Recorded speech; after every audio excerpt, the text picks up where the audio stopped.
Hello dear student, welcome. तभी हम लोग नेक्स्ट टाइप का सम कर रहे हैं रिडेम्पशन और प्रेफरेंस शेयर्स में। तो रिडेम्पशन और प्रेफरेंस में सम ना एकदम घुमा फिरा के आता है, ठीक है। तो अब ये क्वेश्चन में एक नया एंट्री और लास्ट में बाद में देखेंगे। मूनलाइट कंपनी है, 2 लाख प्रेफरेंस शेयर्स बोला था, ओके।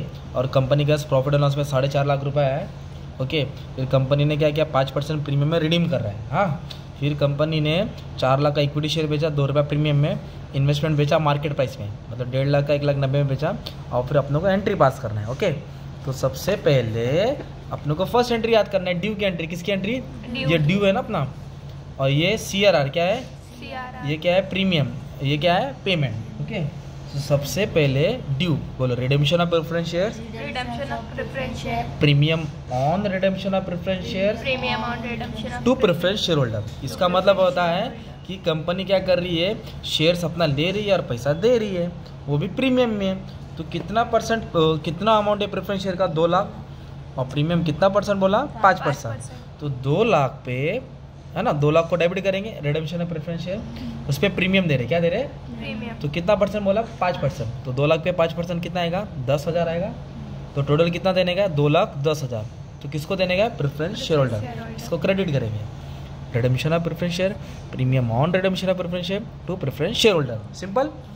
फिर उन लोगों ने इन्वेस्टमेंट बेचा रहेगा तो पैसा आ रहा है, तो बैंक को डेबिट किया, इन्वेस्टमेंट जा रहा है। इक्विटी शेयर बेचा रहेगा, पैसा आ रहा है, इक्विटी शेयर जा रहा है। तो लो इन्वेस्टमेंट की एंट्री पास करते हैं।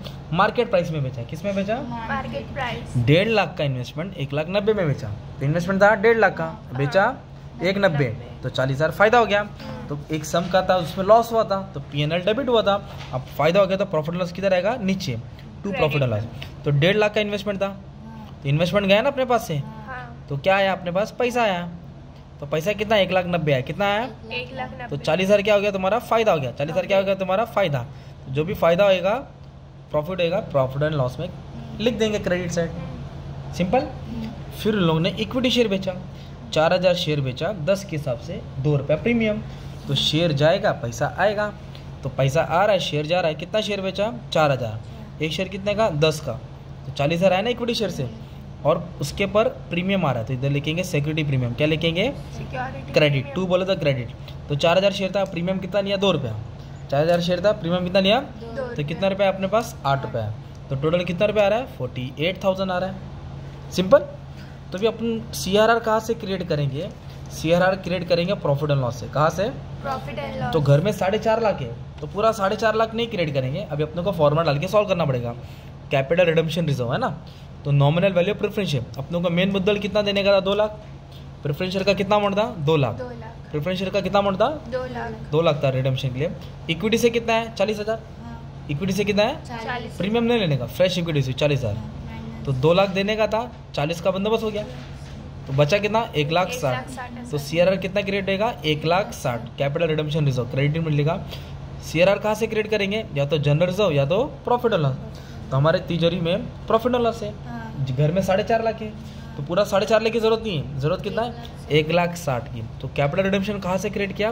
Profit and loss. तो इधर आएगा प्रॉफिट एंड लॉस अकाउंट। क्या आएगा? Profit and loss, simple. तो मतलब 4.5 में से 1,60,000 CRR में ट्रांसफर किया, मतलब ये टेंशन खत्म हो गया।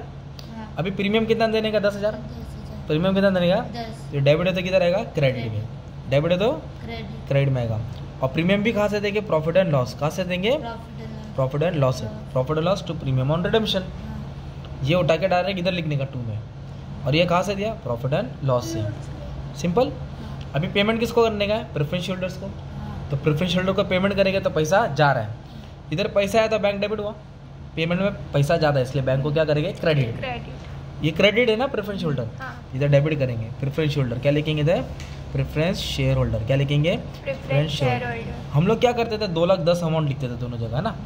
अभी वाला अमाउंट नहीं लिखेंगे। क्या बोला है? All the payment were made, सबको पेमेंट किया था, सिवाय किसको? Holding 100 shares who could not be share. 100 share का पैसा नहीं दिया हमने, क्योंकि उसने पैसा नहीं दिया था, तो 100 शेयर का पेमेंट नहीं किया। तो 100 शेयर्स का एक शेयर 100 का था, मतलब कितना हो गया? 10,000। इस पर प्रीमियम लिखा लो। क्या लिखा लो? प्रीमियम। 5% प्रीमियम था ना, तो 10,500 कितना हो गया? 10,500। अपने को 2,10,000 देने का था। कितना देने का था? 2 लाख। तो 2,10,000 में से 10,500 कम दिया, 2,10,000 में से 10,500, कम, तो टोटल कितना पेमेंट किया? 1,99,500। 1,99,500। क्यों ऐसे लिखा? इधर बोला था 100 शेयर्स का पेमेंट हुआ नहीं, एक शेयर कितने का था 100, 10,000 आएगा और 5% प्रीमियम भी बच गया ना अपना 500, तो 10,500 ही कम दिया, तो टोटल पे कितना करने का था 2,10,000। 2,10,000 में से कैलकुलेशन क्या करेंगे माइनस, अगर वो लाइन नहीं बोला रहता तो 2,10,000 देते थे ना। ये 6 एंट्री तुमको याद करने हैं। Redemption of preference share, premium on redemption of preference share to preference share holder, bank account पैसा आ रहा है, इन्वेस्टमेंट जा रहा है, बैंक टू इन्वेस्टमेंट फ़ायदा हो गया, bank to equity share to security premium, CRR कहाँ से दिया प्रॉफिट एंड लॉस, प्रीमियम कहाँ से दिया प्रॉफिट एंड लॉस, अब पेमेंट कर दिया तो पैसा गया टू बैंक, किसको दिया प्रेफरेंस शेयर होल्डर को। तो 5 मिनट में 15 मार्क का सम खत्म हो गया तुम्हारा। ठीक है, thank you very much, all the best for exam.